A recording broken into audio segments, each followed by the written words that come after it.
Howard Vlieger is a third-generation family farmer from Sioux County, Iowa. He also works and teaches as an independent crop nutrition advisor and has international acclaim for his work with all systems of agriculture and land reclamation. Howard helps farmers maximize their crops and optimize their soil biology. He also works with the remediation of glyphosate-contaminated land, water, livestock, and humans. Howard works with scientists and researchers around the world to develop effective solutions to problems farmers are experiencing because of GMO crops and glyphosate. He is the co-author and the primary coordinator of a first-of-its-kind scientific study, the feeding of GMO grain and non-GMO grain to pigs for their lifetime as a meat animal. Thank you, Cheryl, and thanks for this opportunity to be here. I humbly identify myself as a student of the soil. In 1989, because of the turn of events of what was going on our family farm, I was desperate. And I looked into and began using what was known at that time as alternative crop production. Today we refer to it as biological farming. And as a student of the soil, I have no problem admitting the more I know I don't know. And I feel that is maybe the case with many, many things that we set out to learn about. Because of the success that we had with the biological farming on our farm, in 1992 I started offering and sharing this information with other family farmers that were interested. And that's been an amazing privilege and an amazing journey.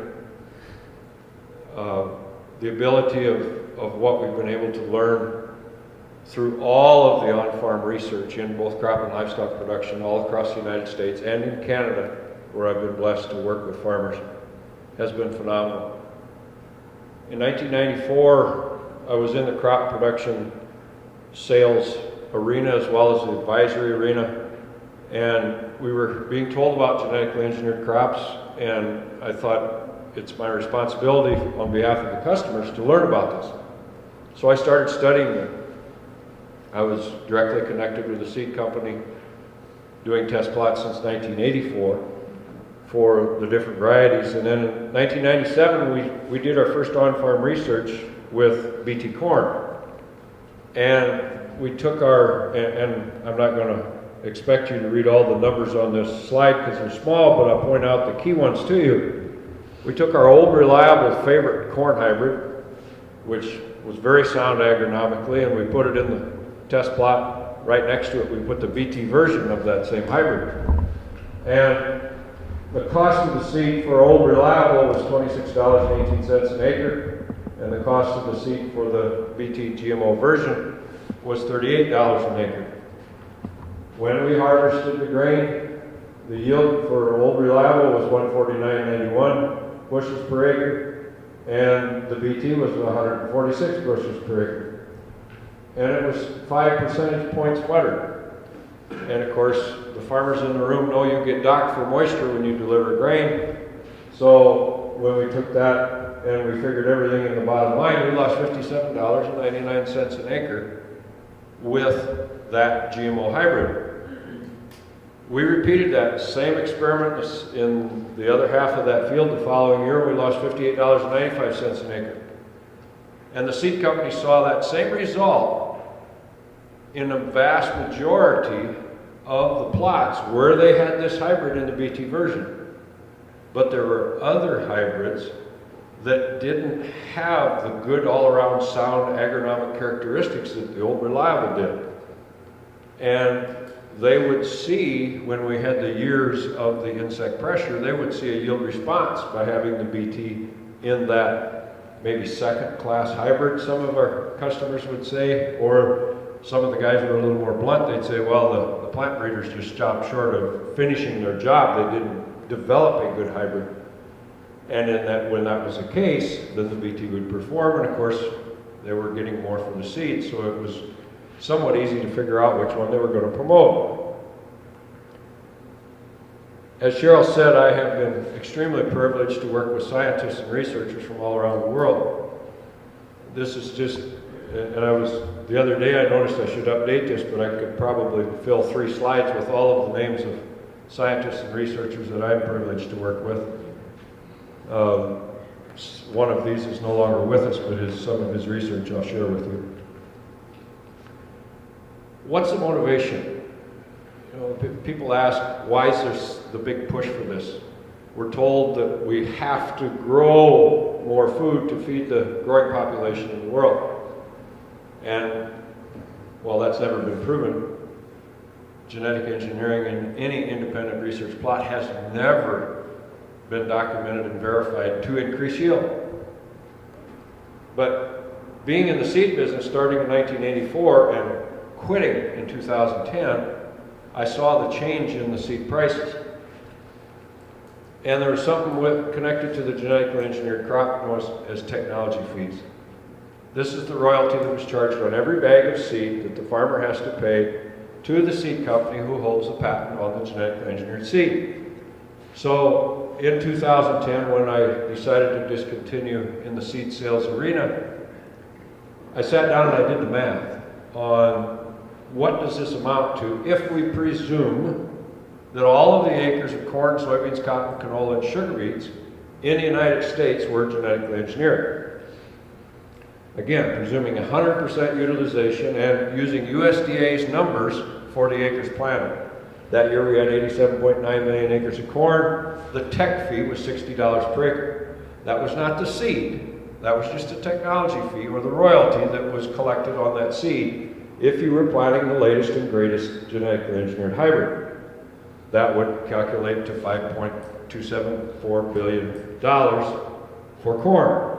On soybeans, we had 78.9 million acres. The tech fee was only $24 an acre. That generates just under $1.9 billion tech fee. Cotton, $78 an acre, only 10.9 million acres in the U.S. that year, so $850 million and change. Had the privilege of working with cotton producers in the southeast U.S. for 3 years. 1993, a 50-pound bag of cotton seed cost $45 to $60 per bag. In 2010, they no longer sold a 50-pound bag. The bag would weigh from 36 to 48 pounds, depending on the size of the seed. And the cost breakdown was like this. The seed cost is $159.99. The technology fee is $412.20 per bag. The seed treatment, which is a combination insecticide, fungicide, and nematicide that they have to put on the seed. If they don't, they will not get a viable stand of cotton in a cotton field. With the farming techniques, so much of the beneficial microorganisms in the soil have been destroyed, and they have to use these toxins in order to establish a stand of cotton. So we have a total in 2010 of $697.19 and change for a bag of cotton seed versus $60 in 1993. Continuing on, sugar beets again in 2010, presuming 100% planted acres in the U.S. would generate 96 million. We don't raise that much canola in the U.S., that's only 9 million. So subtotaling all these crops, not including the Roundup Ready alfalfa, is just under $8.7 billion. Well, last year I was asked to speak in Eastern Canada, and I thought, well, I don't want to leave our good friends in Canada out of this equation. So I figured the 2010 planting of canola in Canada and the acres and the tech fee, and that generated $1.2 billion and change. So the rough estimate for the technology fees that would be generated with all these crops in one planting, this isn't seed, this isn't fertilizer, this isn't chemical, is $9.9 billion. What's their motivation? We've been told, and sadly by some of the people at our land-grant universities who know better, that genetic modification has been occurring for thousands of years, and this is no different. It's just an accelerated process. This is absolutely, completely, totally, and blatantly untrue. Genetic engineering is occurring in the lab. This will not occur in nature. Unlike species do not cross. They do not insert DNA from unlike species into the genome of the plant in nature. It only happens in the lab. A foreign gene is shot and inserted into the DNA of the plant. There is no control where the placement of that will end up in that plant. And there's no control on how it may affect this, the DNA of that plant, and the role and the function in that plant. They may use a virus, such as the cauliflower mosaic virus, as a promoter to initiate the event that they want to occur within the plant. They may use a genetically engineered antibiotic-resistant bacteria. They'll purposely develop a bacteria that's resistant to antibiotics as a marker for knowing where the placement is. An agrobacterium may be used, or sometimes referred to as a cancer cell of the soil, to get full infection of the mechanism or the characteristic that they want within the plant. They have also used components of E. coli as infection mechanisms to get this result in this plant. It is not a natural process.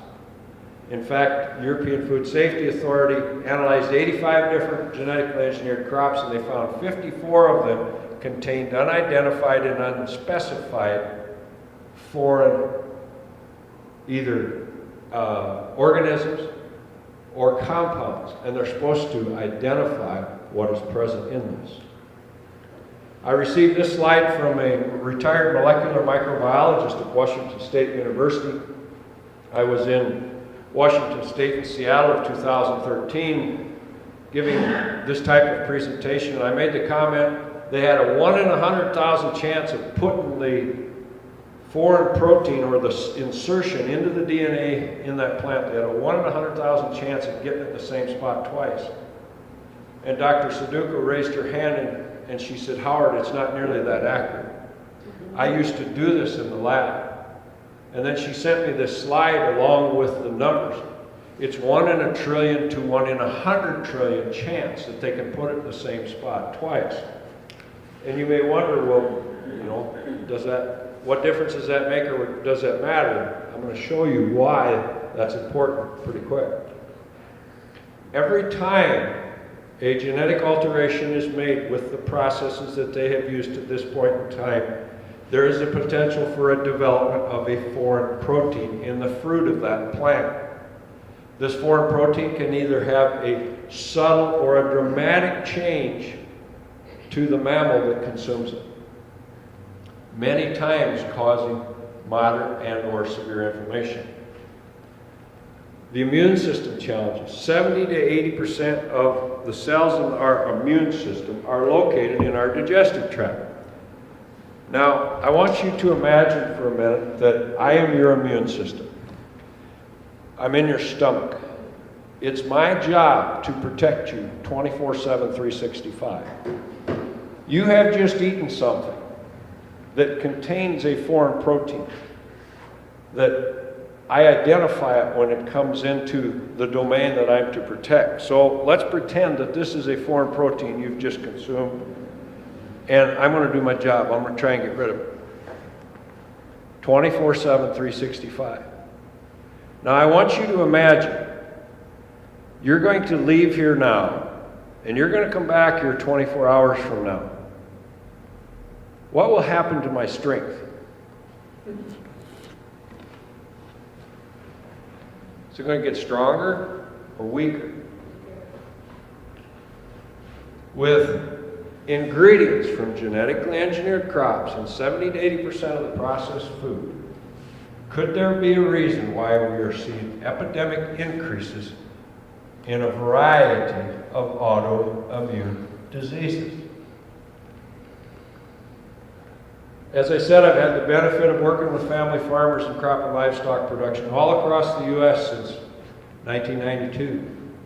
In 1998, we received a phone call from a farmer in Nebraska, farrow to finish hog operation. Planted his first BT corn. He put it in a separate bin. He made a batch of feed for the sows as he was going to turn the boars in with them for conception. After the conception, he did the pregnancy test, and his conception rate dropped 30%. He called us and he says, "What's going on?" And they had the vet out, they did blood work, they tried this, they tried that, and I said, "We have heard stories from different customers that when they're feeding BT, things don't work like they're supposed to on conception rates." I said, "Don't use that corn." Well, he mistakenly went back to it one more time. The second time he did it, he saw a 70% reduction in his conception rate. A different BT corn, a different year, with an operator in South Dakota that had extremely explicit records. When they fed BT corn to their sows, they saw 1.6 pigs less per litter, and the weight of the pigs was less when they were born. In southwest Iowa, 2-3 years later, a different BT corn.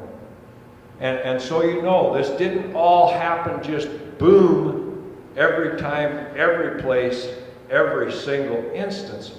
But this frequency of these problems kept intensifying and building and building and intensifying. But in southwest Iowa in 2002, this one gentleman had something called pseudo-pregnancies. His sows appeared to be bred. They would go full gestation, and upon delivery, all they would have was a sack of water and the afterbirth. There were no piglets. It was known as pseudo-pregnancies. He worked with his vet. He worked with the university. They checked it. They couldn't figure out the problem. There was no mold in the corn. There was no disease in the sows. Well, he was a member of the Farm Bureau. So the reporter from the Farm Bureau spokesman came out to his place and wrote up the story about the problems he was having. The week after that story aired in the Farm Bureau spokesman, he starts getting phone calls from farmers in the surrounding areas. They were all having the same problem. They were all working with their vets. They couldn't find the answer. The farmers got together and started talking, and they all realized they're all feeding the exact same BT corn. They discontinued the use of that corn and the problem went away, but the university was not able to possibly connect that BT corn to the problem. In our part of Iowa, when we saw genetically engineered feedstuffs in the ration, we saw an increased incidence of ileitis, salmonella, bloody bowel, and ulcers. If the animals succumb to these digestive diseases over time, ulcers were very prevalent upon postmortem of these animals. So we were seeing this from 1998 up until 2008. I had the opportunity to take a tour of a hog slaughter plant. And I'm going to show you some pictures of hog stomachs. They're a little graphic, but I've never had anybody faint or pass out. And if you do, I do know CPR. Dr. McGuire was a veterinary at the plant that showed me everything that I'm going to share with you, or part of what it was. And Dr. Newman was a veterinary I had the good fortune of working for 10 years when I got out of high school. I worked for him part-time while I was farming. He was the only veterinary that I showed these pictures to that really knew what a healthy hog stomach looked like. From 98 to 2008, we saw this increased irritation and inflammation in the stomachs, and the vets that were practicing in that time period who were younger, if you start to see something all the time, what do you start to call it after a while? Well, it wasn't. This is what a drug-free, non-GM fed pig stomach should look like. You can see the overall skin tone color. This yellow is normal. That's mucus. It's there as a result of there being no feed in the stomach for the animal to digest, so that's normal. You see it in varying degrees in the different pictures. But look at the skin tone color of that healthy stomach. This is also an animal that was fed without antibiotics for life, but presumably fed GM. Notice the overall irritation and inflammation. And I say presumably fed because in 2008, when I took these pictures, we had 75 to 85% GM corn in the feed supply and 85 to 90% GM soy in the feed supply, so it was a safe presumption that that's what they were eating. Another one, the overall irritation fermentation inflammation. You can see some pinpoint ulcers here, here, here. There was a full-blown bleeding ulcer there. This is a pig that was fed antibiotics for its lifetime, right up until the withdrawal period.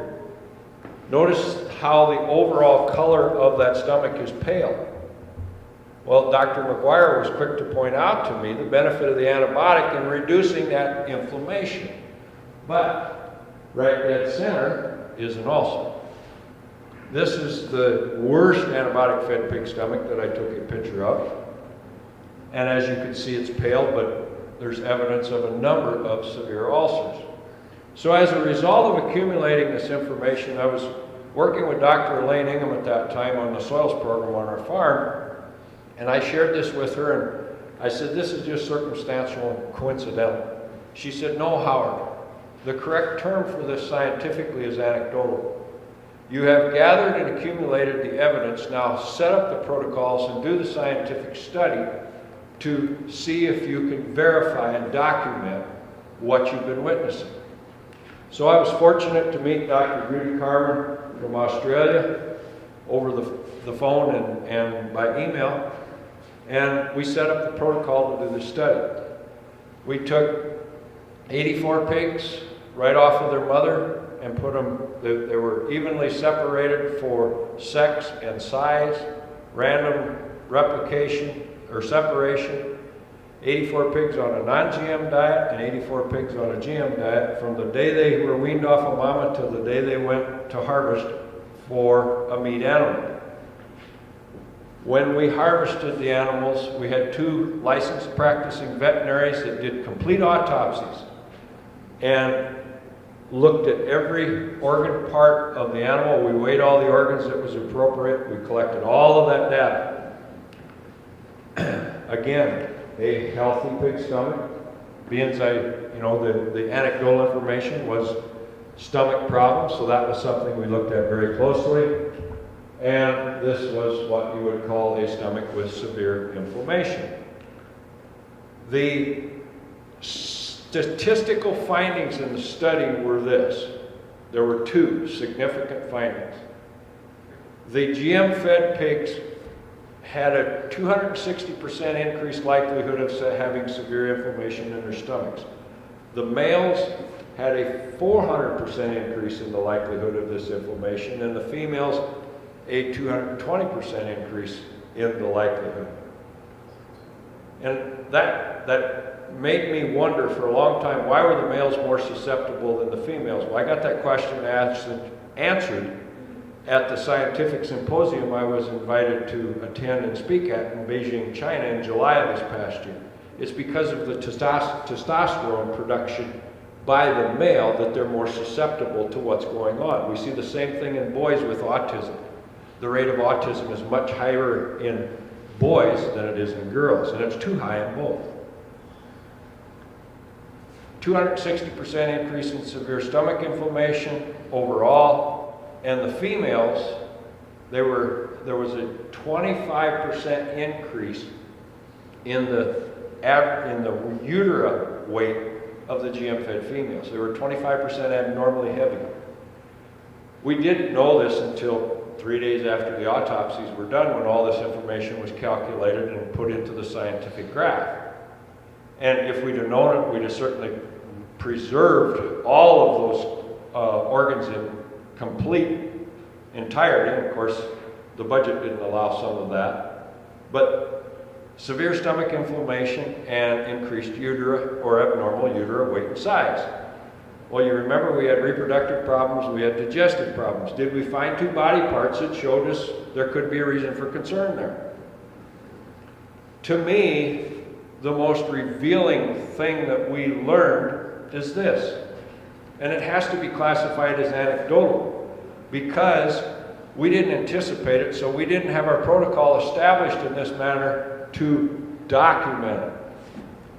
Dr. Arpad Pustai, who's recognized in the scientific community as the leader in foreign proteins in the study of lectins and the potential damage to the immune system, gave us input on the protocol for our study. I remember when he told me, you have to weigh these pigs every week. And I said, every week? And he said, if you don't, you won't know if they quit growing at a certain stage. And I argued with him. I said, of course I can see that. But I'm glad he made us do this, because the thing that we saw, we ran these pigs through a simple maze every day. When they were little, we just picked them up and put them on the scale. When they got bigger, they went through this simple maze. The people that were weighing the pigs didn't know who was fed what, but all the pigs were in the same pen every time. And the pigs from this pen and this pen would go through this simple maze much quicker and with less hassle than the pigs in this pen and this pen. The pigs in this pen and this pen were confused. They couldn't perform this simple task. As soon as you got them in confined quarters, they were irritable. They were fighting and biting and picking on one another. And it took longer. When they were back in their normal pen, there was an overall listlessness in this pen and this pen. And they never, this pen and this pen, they'd eat, they'd drink, they'd lay down, and life was good. This pen and this pen, always picking on one another. I look at that, and remember, this is 1998 to 2008 when we take this 10-year time period. And when the study is conducted, when a scientific study is completed, you may look at 2 to 8 years to the day it's published from the day you know the results. So let's go back to 1998, the start of the problem, and let's go fast forward to 2013 when this study was published. That's 15 years. I know of scientific studies that have been conducted now as a follow-up to what we learned in this study, focusing on looking at behavioral changes in mammals that are consuming GM. Has there been a change in the behavior of the children and the young adults in your country like there has been in ours? They call the children in our country Generation RX because they're on some type of medication to control their mood and their behavior. Do we have 15 years to wait? Because this is as unscientific as you can have it. But the mothers of babies and young children that I am privileged and fortunate to communicate with in all parts of North America and even around the world, they all tell me the same thing. When they take their kids off of GM, their behavior changes. This is a picture of the infamous amaranth pigweed. Believe it or not, that's a cornfield. The amaranth pigweed is known as a superweed. It will get 10 to 12 feet tall. The base of the plant is so big I can't even begin to put my hand around it. If you cut it off, it'll laugh at you. It'll be grown up before you get back out of the field. You got to dig it out. There's no combination of chemical that will kill it. It used to be this tall when it was full grown, about 3 foot. Have 100,000 seeds. Now there's estimates of over 500,000 seeds per plant. It has developed resistance to glyphosate herbicide. Glyphosate, as Cheryl mentioned, is the most widely used herbicide in the world. The reason it was so effective as a herbicide is because of the fact it's systemic. You put one drop on that plant, it's going to translocate everywhere. A minimum of 20% of it's going into the soil. When it gets into the soil, it's an active antibiotic, killing beneficial microorganisms in the soil. This was denied for a long time, but I'll show you evidence of the fact that this is for real. It's also a very strong chelator. Chelate is a Greek word meaning claw or to hold. When you chelate something, you bind it up and make it unavailable.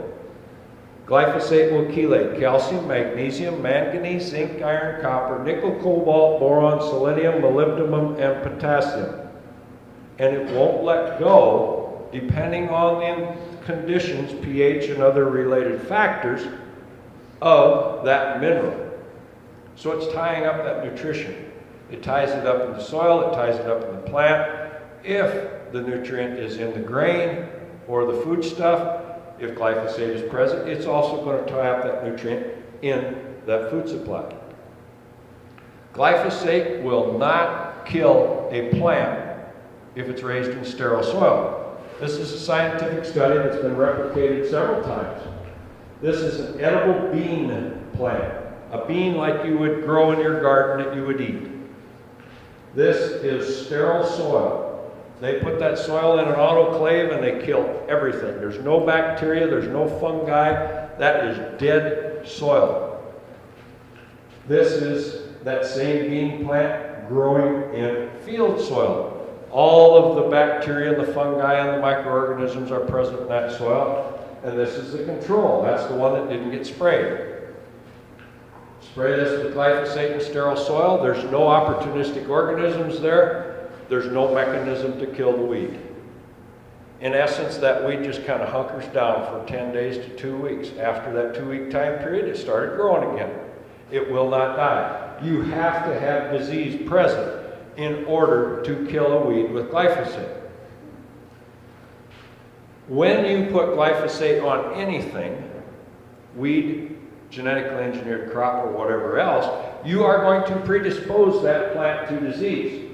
There's proof of that here. These are corn stalks that are split in half. And they purposely infected these corn stalks with anthrax, which causes stalk rot. They injected it right here. This plant was not sprayed with glyphosate. After they injected it, you can see how that plant kind of walled off that disease and stopped it from spreading.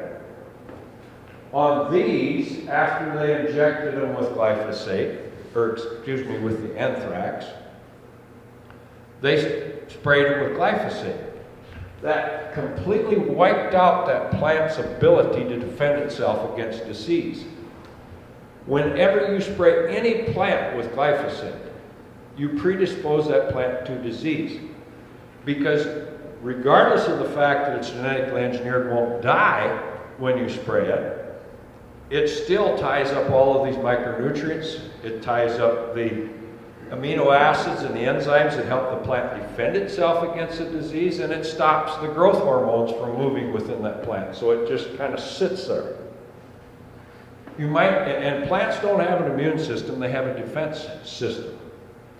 But if it had an immune system, you could say you're giving that plant a bad case of AIDS. Well, when these weeds build up this resistance, they're not resistant to the glyphosate. They're resistant to the disease that actually kills them. That's why we see this development of super weeds. Killing the beneficial microorganisms in the soil. The pseudomonads, the manganese reducers, which are the IPPs, and the indoleacetic acid producers, these are all beneficial organisms. The control is no glyphosate. You spray the glyphosate on, you see the counts of those beneficial organisms go down. Here's fusarium, the opportunistic or bad, the one that causes the pythium, the phytophthora, the scleria, sclerotia, sclerotinia, all the different plant diseases in crop production. The glyphosate feeds that organism. The one that controls it dissipates, and the bad one increases. So what's the end result? Scientific comparison of non-GMO soybean and glyphosate-resistant soybean. In the lab, side by side, they sprayed glyphosate. The lignin, or the woody component of the plant, decreased. The amino acid, or the photosynthesis efficiency of the plant decreased. The production of the sugars. The amino acid production here, that's the plant's ability to defend itself. The glyphosate caused it to decrease. And the water use efficiency, when you insert the glyphosate-tolerant gene in the plant and spray it with glyphosate herbicide, it takes more than twice as much water to raise the same amount of plant biomass. Now that research has only been done on one soybean variety that I'm aware of. It should be done on canola, corn, everything under the sun. But when we see the extreme drought conditions, we see this happening, which I'll show you a little later in the presentation. It takes more than twice as much water to raise around the same amount of plant biomass. What happens when the lignin content goes down? You lose your woody component in your plant. Corn don't stand up in Iowa when there's a 50-mile-an-hour wind and you don't have enough lignin in the plant. I talked about the increased diseases. This is scientifically documented. Diseases from A, apples, to W, wheat, and I think if they put zucchini in there, they'd have found it also. Dramatic increase of diseases as a result of the glyphosate, and you can trace it right back to killing the good organisms in the soil and promoting the growth of the opportunistic. This is a picture in Iowa in 2010. We had a pretty significant dry year that year. It wasn't as bad as 2012, but it was kind of interesting. What do you see of the color of the corn in the bulk of the fields in that picture? What color is it? What might you call brown corn if you see it? A lot of people say that. But this picture was taken the first week of August. We didn't have any frost yet. But we have seen a progression of the ill health of these corn crops despite the amount of fungicide that they might spray on it to try and keep it healthy. And isn't that a coincidence that glyphosate causes an increase of the fusarium fungi in the soil, and now all of a sudden we have to use more fungicide to raise a crop? But then in the middle of this whole thing, in this island, or the oasis in the middle of the desert, is a non-GMO cornfield. Second pass of Roundup sprayed on a soybean field in Illinois. The spray operator had a lot of ground to cover. He didn't have time to back in the corner of that field and hit that spot, so he just swung out and made sure he didn't hit that highline pole with the boom. Didn't put the second shot on. The sudden death syndrome, them beans didn't mature quicker. They have SDS, they died. Where they didn't get the second pass, they're greener. I mentioned glyphosate's registered and patented as an antibiotic. This patent was applied for in 2003, August 29, 2003, and it was granted on August 10, 2010. Glyphosate, according to this patent, it takes 1 part per million of glyphosate to kill the vast majority of the beneficial organisms that you would find in your digestive tract, that you want in your digestive tract. When you start reading this, it'll say, well, it's for parasite control. Well, that's an organism too. But in all of the research that has been conducted and published in the scientific literature that's properly conducted, you see glyphosate being very detrimental to beneficial organisms, and the opportunistic are more tolerant. The glyphosate residues, there was a study conducted by the U.S. Geological Survey in the U.S. in 2010 and 2011. They monitored the air, the rain, and the rivers in Iowa and Mississippi. They found significant levels of glyphosate in the air, in the rain, and in the rivers. The amount of glyphosate, according to this study, in the first inch of rain that would fall would be 0.48 grams. You think, well, that's not a big deal. Just hang on, I'll show you something about that it is a big deal.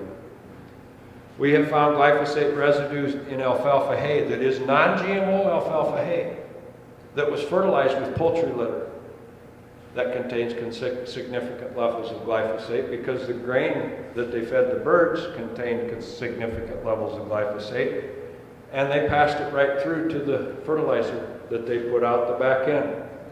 Barley, corn, edible peas, beans, potatoes, soybean, the list goes on and on and on. The manure. Certified organic potatoes. Dr. McNeil had a customer that had significant problems with the potatoes in the certified organic farmer's field. They put 3 tons of poultry litter on those potatoes for fertilizer. When he had the problems, the plant health issues, they started doing the due diligence and tracking backwards, and they found there was enough glyphosate and AMPA in that poultry litter to equal 2/3 of a quart of glyphosate herbicide that was applied to that certified organic field. In 1994, the EPA said you could consume 2 parts per million per day per life and it wouldn't hurt you. In 1997, they raised the tolerance on the soy from 1/10 of a part per million to 20 parts per million, only a 20,000% increase. Routinely, 17 parts per million is found in soy. In one random sampling in Argentina, they found as high as 100 parts per million of glyphosate residue in the soil. Seralini has documented complete infertility when the presence of a half a part per million of glyphosate residue is present. It kills both the sperm and the egg. Why do we have so many miscarriages in our country? I don't know if you're experiencing it in your country, but in our country, the young women who are trying to start a family have come to accept the fact that 2 to 3 miscarriages is normal before they finally have a baby. I don't really believe it's normal. Endocrine disruption at 0.2 of a part per million. Endocrine disruption is simple. Endocrine disruptors are hormone mimickers that mess with the development of a developing fetus, first of all. So if you have an endocrine disruptor come in contact with a baby in the womb, it spells birth defects. If you have endocrine disruptors present in the environment and adults are exposed to them, it causes the formation of abnormal cells. What do you call it when you get a growth of abnormal cells in the body? A tumor or cancer? Dr. Andreas Carrasco was seeing a tremendous increase in the birth defects of the babies that were born to the women who lived immediately adjacent to the Roundup Ready soybean fields that were being sprayed with an airplane in Argentina. He documented it took 2.03 parts per million of glyphosate residue to cause significant birth defects to the frog and the chick embryos. Dr. Seralini did a lifetime feeding study. He basically repeated a study that was conducted by Monsanto to prove that their Roundup Ready corn was safe. He repeated and extended and added to it. They did a 90-day study. He did a 24-month or 2-year study. He used the same breed of rat they used. After his results of his study come out, he was accused by them of using the wrong breed of rat because that rat is prone to develop tumors. Well, everybody in the research arena knows that the Sprague Dawley rat is the ideal rat to use in any kind of that type of research, because guess what? The Sprague Dawley rat is just as prone to develop tumors in their lifetime as you and I are. So it's the ideal rat to use, but they stopped at a 3-month study and he did a 24-month study. At 4 months, he started to see tumor development, but they didn't see any because they stopped at 3 months. At 7 months, there was significant tumor development. And even in the non-GM fed rats, before they died, they developed tumors. But again, remember, they were prone to tumor development like we are. He also fed a little bit of glyphosate, way below the legal tolerant levels of glyphosate residue in the drinking water. And it caused both premature death and tumors.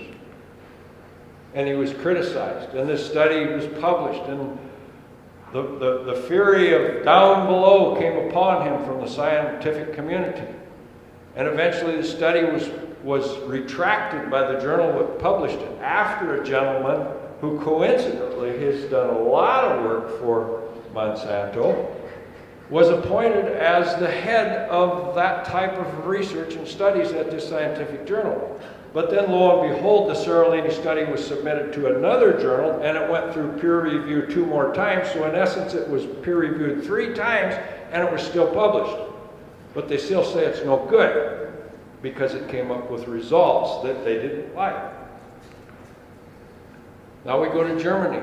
Dr. Monika Kruger has documented it only takes 1/10 of a part per million of glyphosate residue in the rumen of the cow to kill 3 beneficial microorganisms. And when you kill them, they are the control for the Clostridium botulinum. When Clostridium botulinum goes unchecked, you have chronic botulism. And the cows die from toxic co-infection. A friend of mine from Denmark switched to non-GM feed for his sows, and he saw a dramatic improvement in his production, but he was still seeing some birth defects in the piglets that were born. And he saved every one of these pigs, and he was testing all of the feed he was feeding his animals, and he was documenting the amount of glyphosate residue in the barley and in the wheat and in the small grain that was being desiccated pre-harvest with glyphosate herbicide. And he was documenting the amount of glyphosate residue that was going into the diet of his sows. And he had all of these deformed pigs, and he kept accumulating and saving them and the birth defects that they were having. And there was a variety of birth defects. And this was published earlier this year, excuse me. They found glyphosate residue in the brain, in the lung, in the stomach, in the muscle tissue of these deformed pigs. And the sows were eating residue at 0.25 to 1.13 parts per million. Do you realize that they'll allow 40 parts per million in grain and 400 to 800 parts per million of glyphosate residue in different forages in our country, that being the U.S.? And they think that's safe. And the gentleman that raised these pigs was in China, and he made a profound statement to one of the women that was there to testify or speak on behalf of what she saw happen with her children when she put them on a non-GM organic diet and got the glyphosate residue out of their food supply and how healthy they became.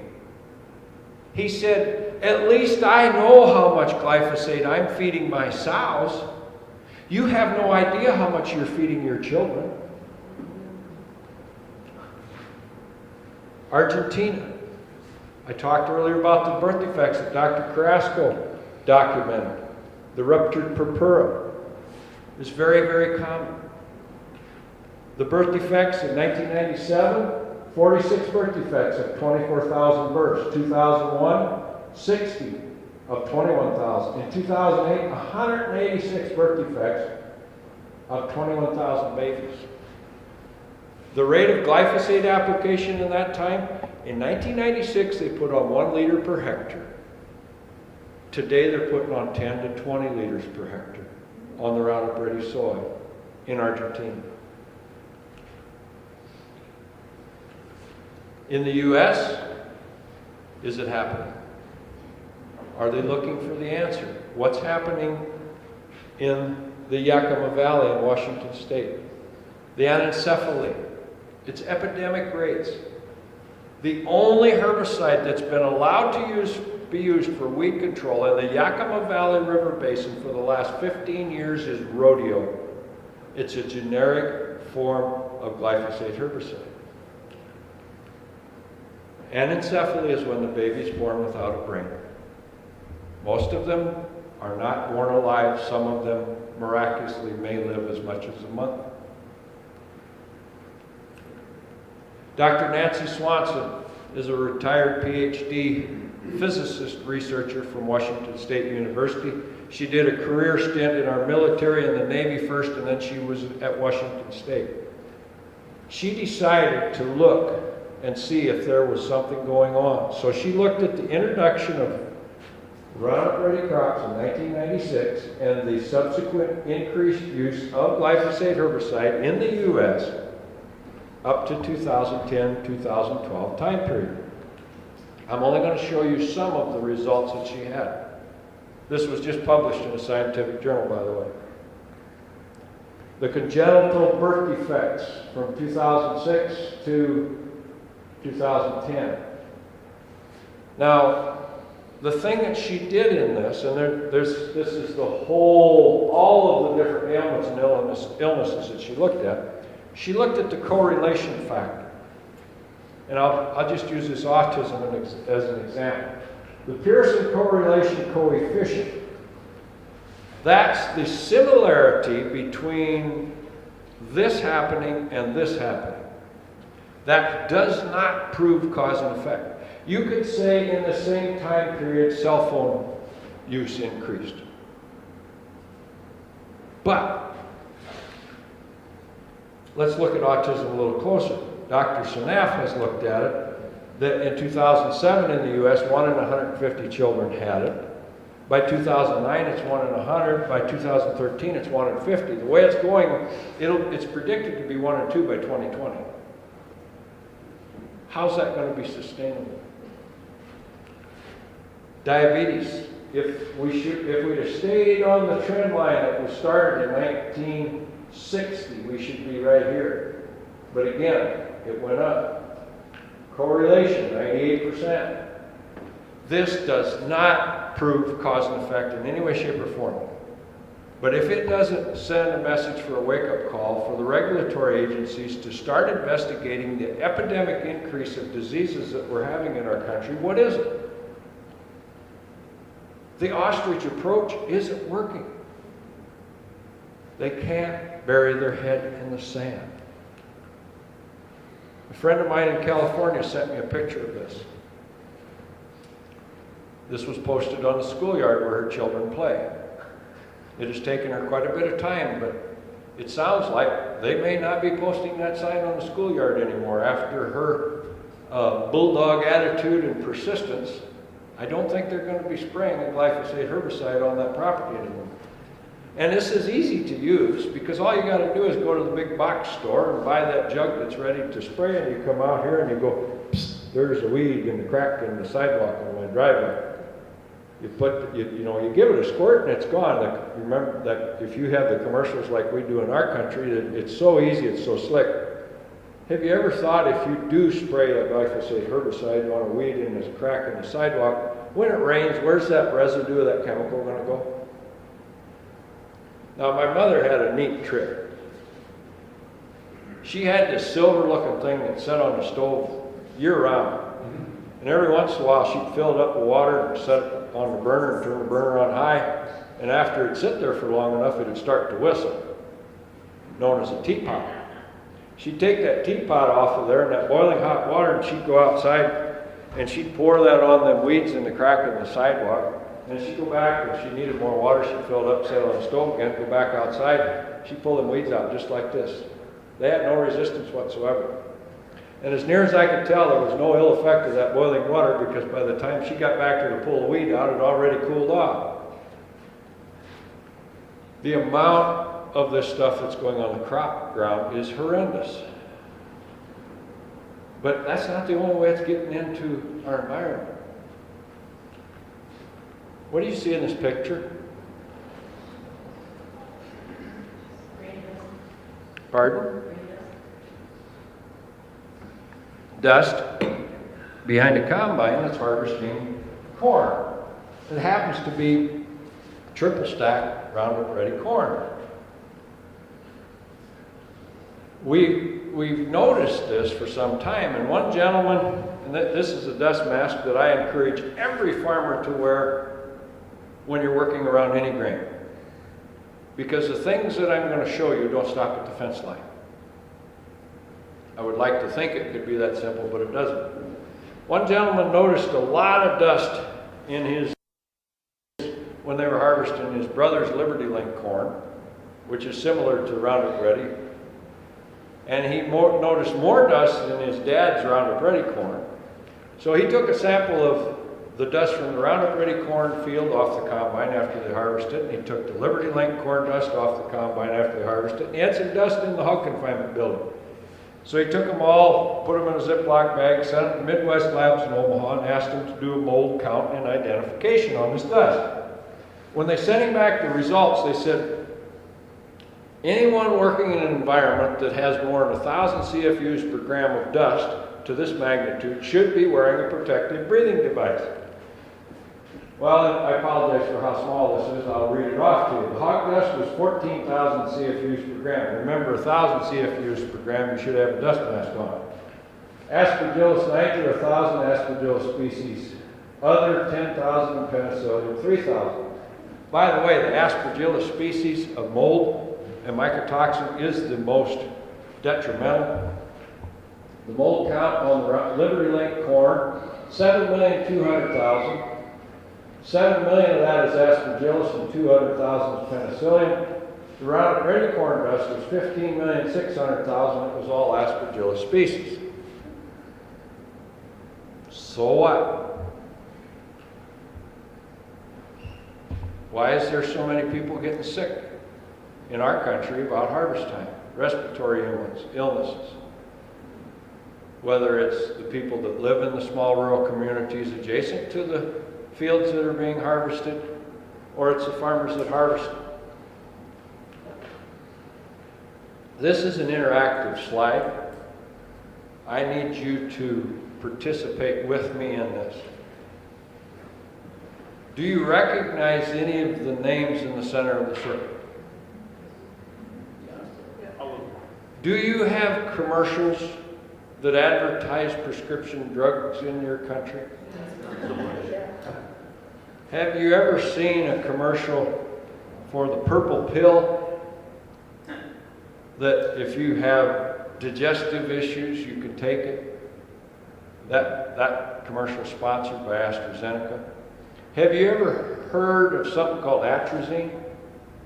One of the oldest herbicides used in corn production. That's made by AstraZeneca Syngenta, who happens to be the fourth largest producer of genetically engineered seed in the world.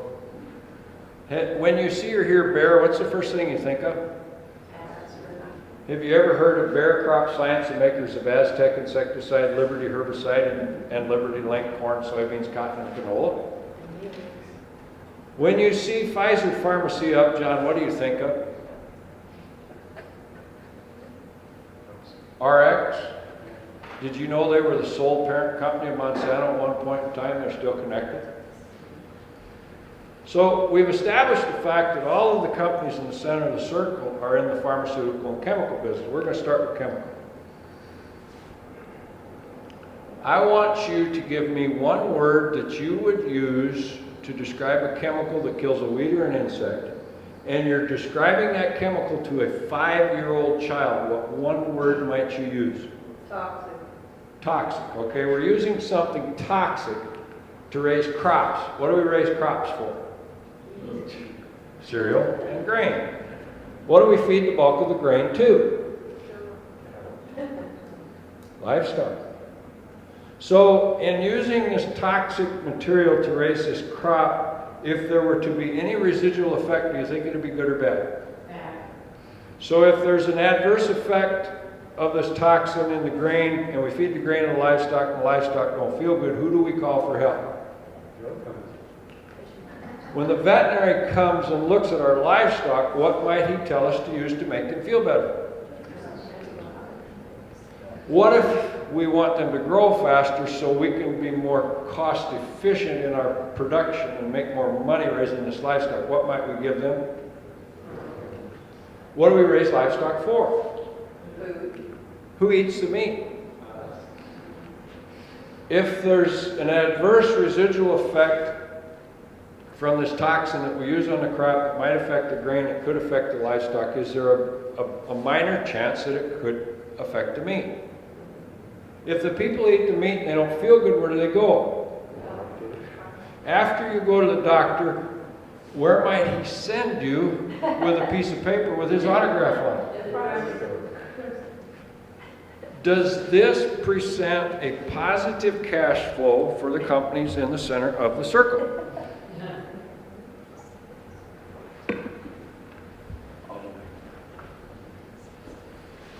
I'm getting towards the end. And I dump a lot of heavy information on people in this presentation, and I always like to end on a lighter note. Gilbert Hostetler is a gentleman in Illinois that raises seed corn, and he predominantly is non-GMO, but he had the cause and the reason to have GMO corn and non-GMO corn side by side in a sack in his warehouse. One day they went to get it, and this is what they found. The mice completely cleaned up the non-GMO corn and didn't touch the GMO corn. I showed this picture to a group of farmers in Ohio, and one of them decided to do his own experiment. He went and got an ear of corn out of the neighbor's field that was triple stacked, sprayed with glyphosate, and he put a nail in the tree, and then he got one of his non-GMO and put that on the nail in the tree, and he took this picture 9 months later. This is a picture of Iowa from the airplane in 2012. This is a gravel road dividing this cornfield from this cornfield. This field has been under a glyphosate herbicide management program for 10 plus years. We had a severe drought in 2012, in Iowa, as you can see by the yellow and the brown in this cornfield. This corn the yield on that was appraised at 29 bushels per acre, and it was chopped for silage because it was not a high enough yield to harvest for grain. It was triple stack Roundup Ready corn. On this side of the gravel road, and you can see there were effects of the drought, especially right there. That was non-GMO corn raised in a biological crop production system, and it was harvested for grain, and that farmer settled with the federal crop insurance agent at 109 bushels per acre average yield. If you imagine that you jumped the fence on the other side of this field and there was another triple stack Roundup Ready cornfield that was appraised at 27 bushels per acre chopped for silage. You come across the fence this way and there was another Roundup Ready triple stack field of corn appraised at 12 bushels per acre and chopped for silage. So you have 12, 27, and 29. And 109.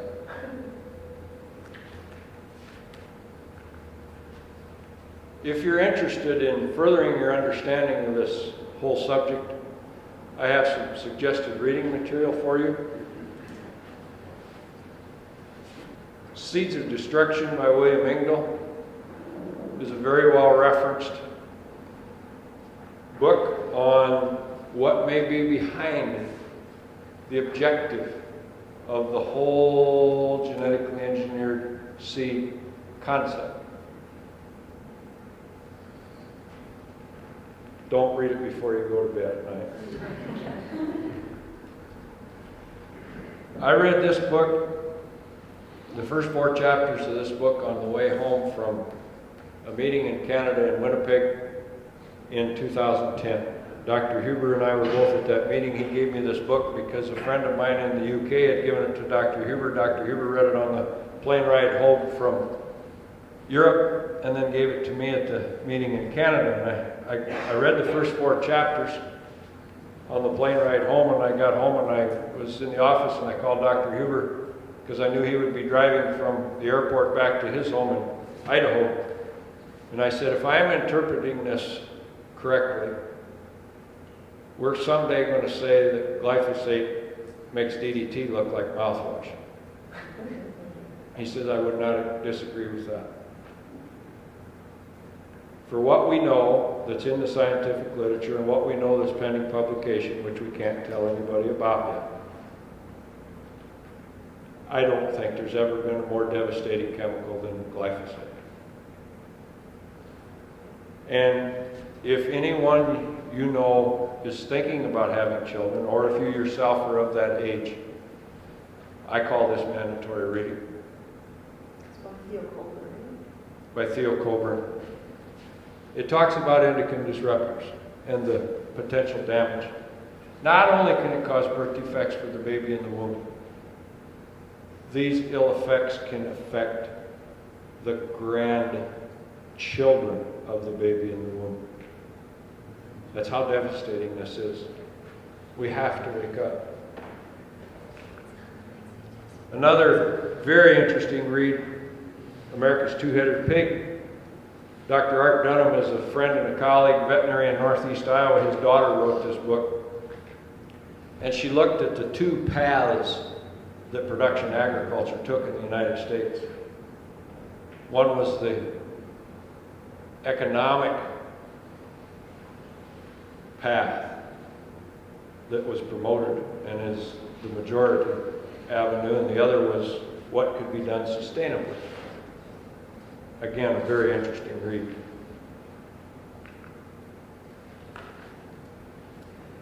Thank you for your attendance. Thank you for your attention. I will take any and all questions you have, and if I don't know the answer, I'll tell you I don't know the answer.